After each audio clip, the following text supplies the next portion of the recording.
Hey friends, if you wish to install and use the GIMP photo editing tool on your Windows computer, then please watch this video. I will guide you through the procedure. So it's easy. Simply click on this Microsoft Store icon here or search for Microsoft Store in the Windows search bar and open it and type GIMP in the search bar. Now go to the GIMP app here and then click on install and it will start installing GIMP on your computer.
When GIMP software has been installed, all you need to do is search for GIMP in the Windows search bar and click on the GIMP application to load it.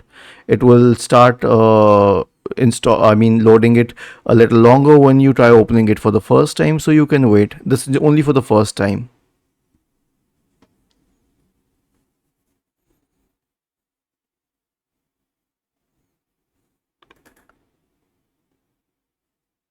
Once you are inside the GMP software, you can click on file, you can click on open, and then you can pick up an image. Let's say this one, it's on the desktop, and then click on open and then click on convert, because GIMP has a little different format. Even its JPG format is called GIMP JPG format.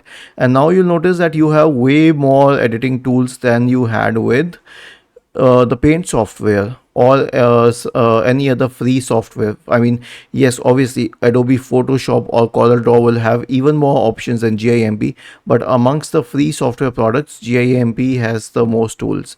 It is also very heavy software. You can crop it, you can wrap it, you can fill the buckets, and you can also remove the background and all. Was this helpful? If yes, then please subscribe to the channel, and if not, then let us know in the comment section of this video on how we could help you further.